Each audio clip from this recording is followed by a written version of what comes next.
and warm. He was just saying to me, how many times will she kiss you and can I have the same number? But we just shook hands. As you do on chat shows. Yeah, very polite. Now, everyone has analysed the success of Darling Buds. What attracted you to it? I think it was when I first read the scripts, I ran out and got the books. I hadn't read them as a child. I think it was just the simplicity and the way of life, you know, and you just analyse it. It's just eating, drinking, not paying tax, having lots and lots of children, which means lots of lovely nights in bed, with Mal Larkin, who's wonderful. And I just thought it was a charming piece of work, and I'm really glad that I was involved with it. What about the constant banquets? Everyone seems to be munching most of the time. I know, it's wonderful, isn't it? I know, wonderful. We have lots of shooting sessions with lots of food in front of us, and by the end of the day, after the second bit of pork or the third big meal we have to eat for continuity, we have to keep replacing it, and they try and keep it as fresh as possible. But sometimes you look at it and you think, I've got to eat again. The children love it, though, all the little ones, especially the little girl in it. She eats and eats and eats. You're in rehearsals and she's tucking away into her Sunday lunch. No more banquets for you, Jimmy? Must be quite a fragrant set, is it? Oh, yeah. Yeah, so cabbage and carrots. Yes, I hadn't thought of that. Yes, Oh, it's a smells very gorgeous. down-to-earth series. Gorgeous. You're spraying perfume on us. Get rid of the carrot smell. Perfect. Perfect. What are we to make of Mariette? What kind of girl is she, really? Well, I think the character was perceived as like the girl next door from like the press coverage that I had. It wasn't like the girl next door to me, I can tell you. Really? Don't you think so? Well, she's... No, I haven't got a girl next door like that either. I've got the ambassador from Sierra Leone. He doesn't look anything like you, I have to say. Well, he is a nice chap. Mariette, no. I mean, when we first meet her, you think she's pregnant, and she's quite a flirtatious character, and she has to be sexy, but she's not dirty. She's not tarty. She was brought up with a good lifestyle, and she loves that lifestyle. So. Because Spender is the antithesis of all this. I mean, it's gritty, realistic stuff, isn't it? I mean, Yeah, I don't know. what do you make of, or what is? Shall I ask you what you make of the Buds of May, or what Spender would, which is kind Well, I of... was filming when it was on, so I didn't see it. I'm sorry to say. I saw clips of it, you know, trailers and things. It's the opposite side of the coin, I suppose. It's the... it seemed as if it was pretty escapist. I don't know. That's how it struck me. But I only seen the clip, the trailers. So No part in it for you, I'm afraid. Well, Yes, there go. is. Is there? Yes, there's all sorts of characters that come into it. Well, he doesn't want a part, that's all I'm Could have saying. played Paul Larkin before I lost the weight.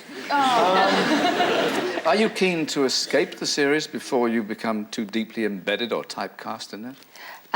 No, there's been a lot of speculation that I wasn't going to re-sign for it, and that's all nonsense. I am. I mustn't forget that the Darling Buds of May has been fantastic for my career, and yes, I've had propositions, and I'm looking at things for the future. But I am doing another series, and I don't think you can get typecast just on one role, and if you don't do anything else for 45 years, you can, yes. But I've got other things, other projects lined up, so I can change character, and they are a complete change of character. So that's what's interesting. But no, it's been great for me. You did Out of the Blue, that play, which was certainly different, wasn't it? Yes, it was. The press coverage, did that irritate you? I was aware that it was going to happen from day one. I knew that I was going to do. People who didn't know, I showed a part of my body that's not usually seen. The foot? Elbow? No, it was my kneecap. No, but so obviously the press went haywire, but it wasn't malicious. I mean, I knew exactly what I was doing when I did that shot in that context, and I wasn't embarrassed by it, and it didn't affect me because I was toughened up for it. I was aware that it was happening. It wasn't like an expose on a love life that didn't even exist, and that must be infuriating or something that hurts your family. But no, that didn't bother me at all. Jimmy has been topless and bottomless, I've been haven't you?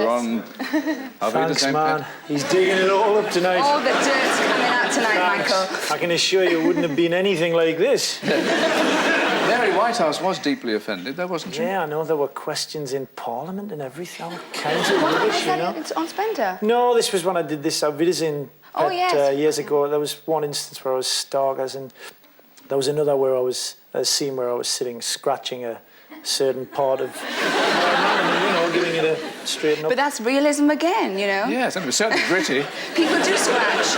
It was gritty, you're right, very gritty.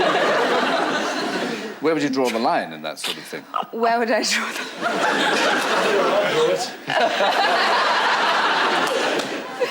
It's getting very smutty, your show, you Yes. know. You've got the wrong clientele here. The thing about performing, I think, if I can just jump in, the thing about performing as an actor, you know, the press seem to want you to carry your baggage into the next gig you do. And I'm sure it's the same for you. You do one job, you finish it, you do another. Exactly. If it's right to take your clothes off in whatever context for the gig, you do it. It's not a question of, you know, this, that or the other. And the press are desperate to, you know, 1 and 1 makes 11 to a lot of them. But regarding, you know, drawing the line, I mean, what I show on a beach, and I think a lot of women, I mean, we all go on holiday, we all lie in the sun, and what you're showing, what you're not embarrassed to do in the south of France, why should you be embarrassed to do? South of France, right, yeah. But no, even in Brighton, even in Swansea Bay, people do it, you know, and it's, you know, parts of my body I will never show for anybody, for any amount of money in the world. But what I show on a beach, why be embarrassed? I mean, people look at it every day in a newspaper, and it's just blasé. But, you know, somebody does it in context, in motion for a film or for a television appearance as a different person. It's not you who's doing that. It's the character. So you can't, I mean, it's not worth defending yourself and saying it's for art, it's for this.